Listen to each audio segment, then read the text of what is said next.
Hi, my name is Ryan Freeman. Welcome to my life. Welcome to this channel.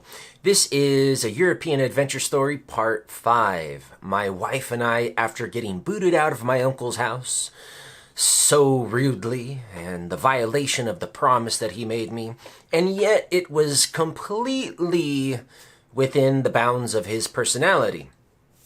Everyone's different. Everyone has different personalities, and no one is perfect. And I knew that my Uncle Bob was unpredictable, and I knew, in the back of my mind, I knew that it was completely within his capacity to kick us out, even with his promise, even with his pledge, even with whatever agreement. That's just the type of person he is. This is not a knock. There are some people you know you can trust, right? And there are some people you know you can't. Well, my Uncle Bob is the type of person that is a great guy, but he may not be there when you need him.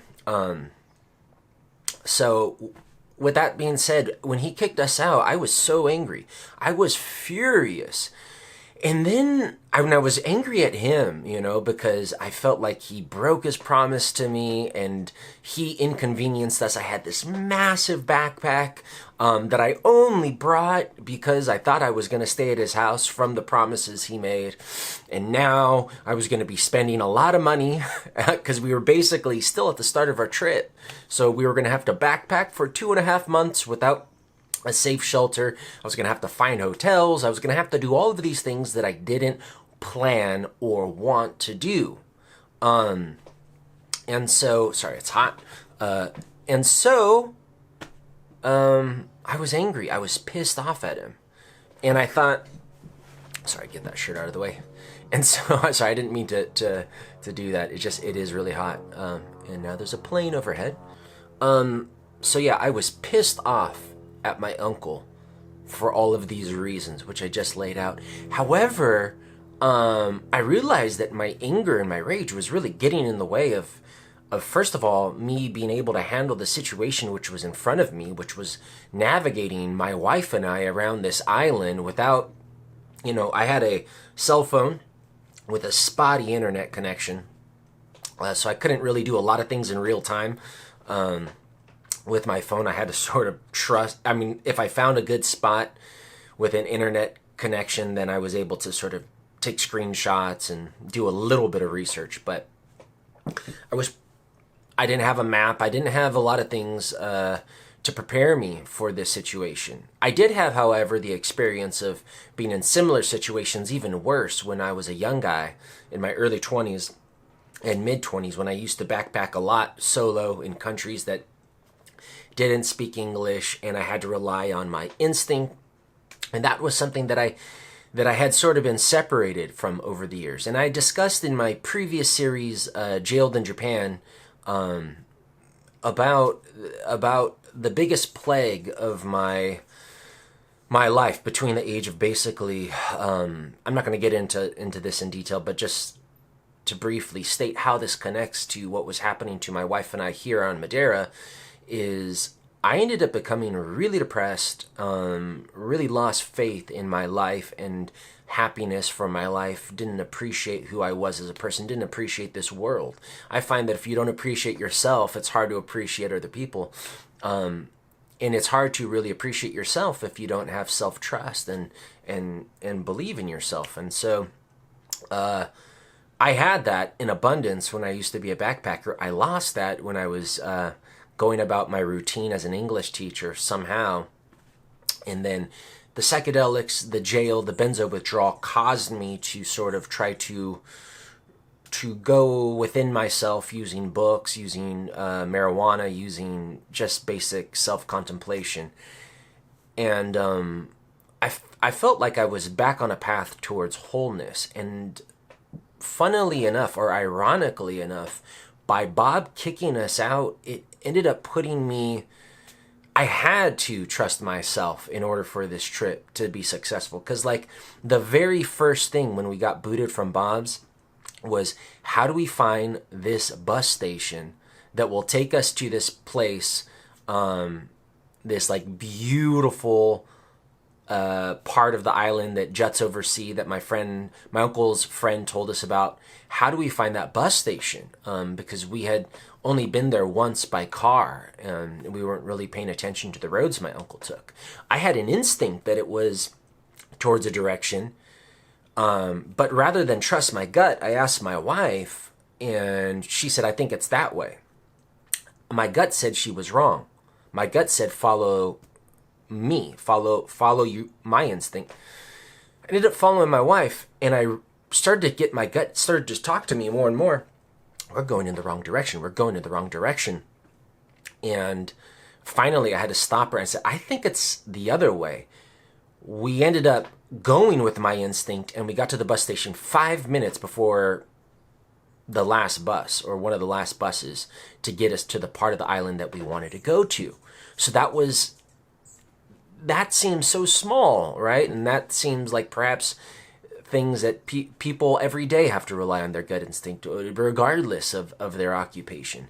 But it was just, I think one of the issues that had caused me to become so depressed when I was teaching English in Asia, it was that I had lost the self-trust in my instincts. I was trying to orchestrate my life through my rational cortex, the part of our brain that thinks carefully, but sometimes thinks too much about every single detail, and sometimes can start to dither and hesitate. And sometimes there's an instinct in us that just makes a decision, and it might not, I don't know, it might not always be the best decision, but it sort of prevents that dithering, and oftentimes does lead us down the right road. So I don't think I would have ended up tapping into this again, because my Uncle Bob was basically leading us around, sometimes dragging us around, and if we didn't want to go with him, he'd be upset. And so suddenly I had to trust in myself, and it was beautiful. And throughout this whole trip, and I might talk about this more in future episodes, that was the best part. I found that my instincts, although perhaps they weren't always correct, they led me to ever greater adventures. Everything always pieced together within our trip, even when I thought all hope was lost. I ended up gaining so much self-trust, this self-trust that I once had as an independent backpacker. And I don't know about everyone, I can't speak for every personality, but for me, it's very important to trust in myself and to be the captain of my soul, so to speak. Anyways, to trust in myself is a very important part of me having self-respect, and self-respect is an important part of respecting others and loving this world. And so, although it was scary not to have a map and an itinerary and a guide and to not know where we were going, it was beautiful to get in contact with my survival instincts, and we all have them. And this is one of my criticisms about modern ways of living. And don't get me wrong, I love technology, I use technology all the time, but and Emerson once wrote this: man gains new arts and loses old instincts. And so basically, Ralph Waldo Emerson believed that society never really advances. We progress on one side, but then we lose on the other. And I found, and I used to, a couple years before I went on this trip, I was addicted to GPS. I couldn't go anywhere, even to places I regularly went to, without my GPS and navigation going. And now I was sort of going without navigation, and the more I put away my phone, and I started to even when I had internet connections, put away my phone, even though I knew it would give me the useful information, because as I stopped relying on the phone, as I stopped relying on other people, as I started to rely on my eyes and my ears, they became more alive, and I started to see clearly, and I started to really enjoy this trip. And so one of the big parts of being kicked out of Bob's, and one of the blessings in disguise, is it put me back in touch with my natural instincts, my natural senses. And that sounds crazy to us at this point in the world, because we're so reliant on technology to remind us about when our wife's birthday is, or when our friend's birthday is, and we have little gadgets telling us when our deliveries and packages arrive. But I find that such an annoyance, even though it's very helpful and efficient, but that it does take away from your actual enjoyment and the actual power that you have from these capacities that you were endowed with by nature. And which may not work in all circumstances, but I believe that just like when you study primitives who are able to do incredible things, hit a bird from 100 yards away with a stone, or scamper up and down a tree, or find water in desert situations, we've lost a lot of this. But I believe it's there. And I believe, just like muscles, when you first start to use them, they if you haven't exercised in a long time, they might not be as strong as you would like, but as you start to use them, they come online. So being kicked out of Bob's ended up becoming the best blessing I could even imagine, because it put me back in touch with that.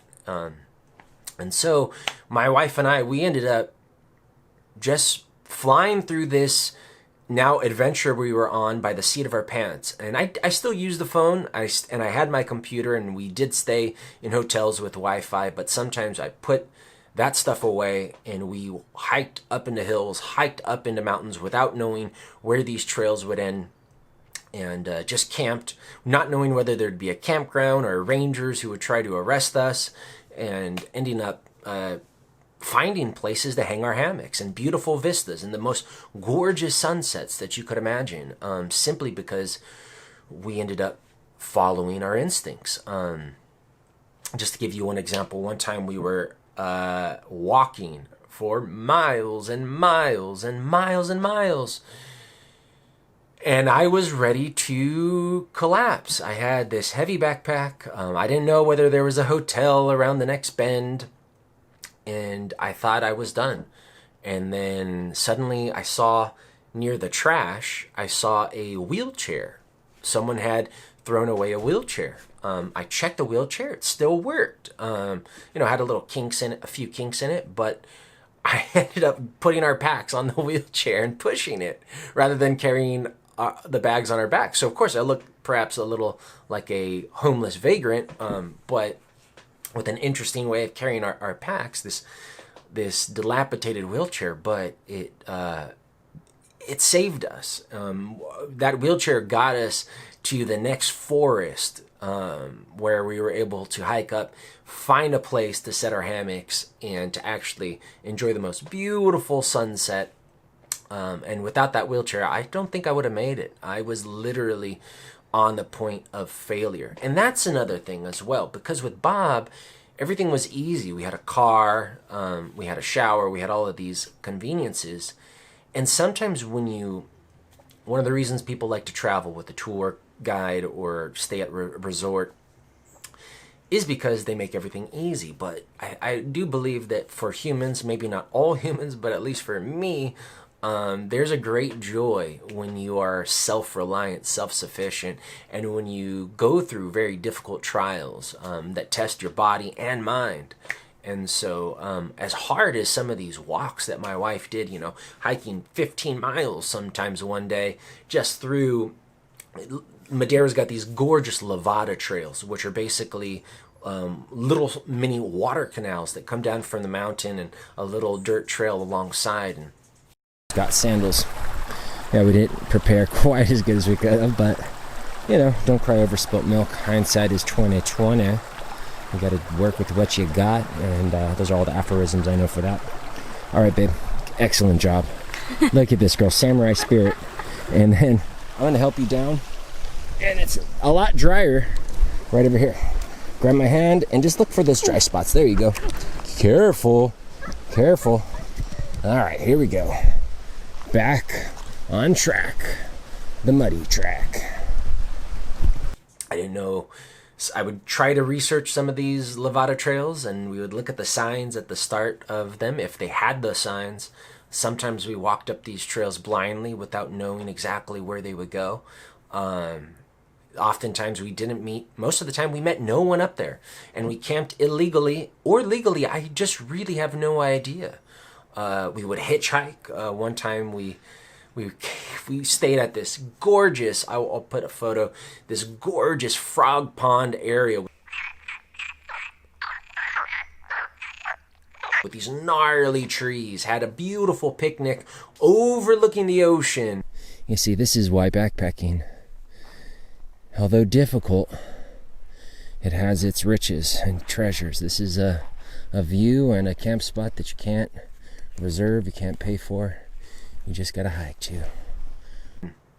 Just us, and hung our hammocks, and it took us a long time to get to that top of that frog pond in the middle of nowhere. And as we were coming down, we were pretty tired. It was so cold. Okay, so it's something about hammock camping, and I probably could have been better prepared, was that hammocks get very cold underneath, and I would often have to have my wife crawl into my hammock because I was so cold, and which wasn't a bad thing to have your wife crawl in your hammock at 3 a.m. But we were tired, tired from all of the strenuous traveling that me and my wife had the day before. And we wanted to get to our next destination. And our next destination, according to the map that I had looked at before when I had an internet connection, we would have a pretty far travel, like 15 miles or something like that. And so I thought, well, how about let's try to hitchhike? And my wife had never done that. She was a little nervous. I said, babe, let's just stand by the side of the road, put our thumbs out, and see what happens. This little cute girl puts her thumb out, catches a car within a couple minutes. This wonderful Czech couple saves us like 10 miles off of our trip. We walk into this village. We're not sure if there's any hotels in this village. Not sure if they'll have vacancy. No idea where we're going to stay. I end up getting a service, and I was able to make some calls at I don't know, 5 cents a minute, 10 cents a minute. And I called, and they had a room available at a very good price, and we got to relax. They had free Madeira and wine. And so our trip was sort of totally unplanned, totally unprepared, not what we had wanted for this vacation. I had wished I had a much smaller pack, but it was what it was. And sometimes I find that when you make the best out of your situation, you know, when life gives you lemons, you make lemonade, that cliche saying, that actually you can enjoy it. Rather than crying about these lemons, you actually make the lemonade, and it's not bad. And I ended up loving this trip. And me and my wife were so much happier out of Bob's house. So what had appeared to be a tragedy ended up becoming the biggest blessing. And it was, we were in command of our adventure. If we wanted to stay 3 days at this town, we stayed 3 days at this town. And oftentimes we would wander into this town, we wandered into Porto Muniz, and they were having their famous festival. So we got to watch awesome music.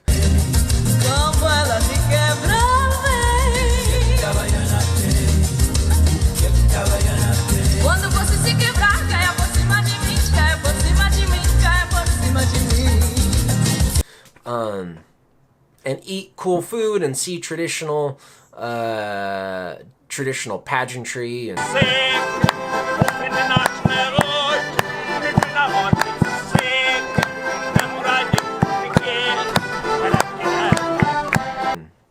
even meet the mayor. So, well, a little handshake and a little nod, you know, nothing more than that, but you know, gorgeous swims, drinking wine by the ocean. I'm sort of just conglomerating a lot of these experiences, not necessarily into an actual timeline. If you're curious about the specific details of hotels or cities, of anything that I talk about, or any pictures you might see on this video, ask me in the comments. I will be happy to give those to you. But sometimes I'm sort of experimenting with a sort of a free flow storytelling rather than being very anal about all of the details.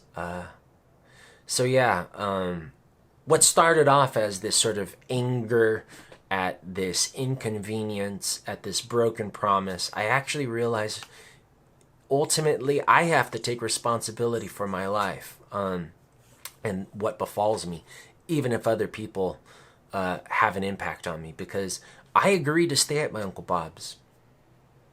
I knew the risk. I knew it. And it happened. My worry, my gut almost told me. It was like, if just going back to my Jailed in Japan series, I actually had a gut instinct, when my friend said, how about we order drugs and have them shipped to your house under the name Brian Friedman? My gut said, that's a pretty risky, buddy. Maybe you shouldn't do it. But I went ahead with it anyways. And then I ended up getting caught and going to jail. With my gut, same thing with Bob. Maybe stand-up bombs, not the best idea. I did it anyways. Sometimes I'm a foolish gambler. And sure enough, I got caught. I got kicked out. But like jail, blessing in disguise, saved me from this rut that I was stuck in, gave me a lot more insight into myself. And like Bob's, my gut was right, but this lemon turned to lemonade, and it was the best thing for me. I really enjoyed my time on Madeira with my wife. We became a lot closer because of this. We bonded. One of the reasons people say that, I believe scientists have actually measured this, is that, people like to have romantic dates at theme parks with roller coasters or go watch scary movies, is that fear is a nice way that brings cohesion to a relationship. And because of our ancestors, they used to live in very scary times with lots of predators and natural catastrophes, and not much of a buffer between them and the natural world, that we do have this wonderful feeling when we're put into dangerous situations with people. And I've always found that whether or not that's the actual explanation, that I always just bond better with people when I'm going backpacking in the far edges of the world without the English language or safety nets. When I'm not in constant contact on the phone. When I'm in these situations, that's where I feel very alive. My whole system comes alive, I'm not just going about like a drone. And I found my wife and I bonded better. Not to be crass, sex got better. Sex was better on this trip than probably in most of my life. And I think that's just, everything was better. Food was better. We were eating simple foods, going to the market. They have just this, Iberian pork, I believe is what it is. Iberian ham. It's, just these very thin shaved ham, and it is cheap and it is delicious. So just going to the market and picking up a pack of that with some local cheese and some local bread, getting a little coffee at the market. We lived very inexpensively and would go to restaurants because restaurants were cheap, and it was a wonderful life. Traveling around Madeira with my wife, and I ended up being very, very, very happy. We ended up going to, we circumnavigated the entire island and had the adventure of our life. We didn't go to every single spot. Some of it we took buses, some of it we walked, some of it we hiked up trails, we camped in the forest. We just had a wonderful time. And then we ended our trip in Funchal, the capital city where we landed. So we sort of went around the entire island and ended up back in Funchal and stayed at a cool hotel that my uncle had mentioned, that my little brother actually stayed in. And funny enough, actually, we ended up going to this hotel, real funny hotel. I'll put some pictures, right across from the clock tower of the church with a gorgeous view every night. And a very funny breakfast, funny maids and service, very cheap, like, I don't know, 20 euros a night. Didn't get a lot of sleep because it was right in the center of Funchal, and you'd have like drunk people, drunk vagrants howling at night. One thing I will say about people of the Iberian Peninsula, even though Madeira is not on the Iberian Peninsula, same culture, Portuguese culture and Spanish culture, they're very expressive. I wanted to say that in a nice way. And I like that. It's festive, but hard to have a good sleep if you're around their festivities. So we stayed in Funchal, took in some of the sights, had a nice time. Got to eat some sushi, and then ended up taking a ferry to the mainland of Portugal. So that's where I'll end this adventure.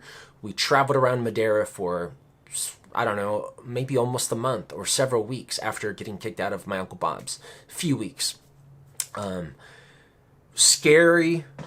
Fear and anger was that, and lack of confidence, anxiety at the start of my trip. But as we got in the swing of things, more and more confident, more and more happy, more and more alive, better sex, better appetite, better energy, better shape, clearer mind, and a better life, you know.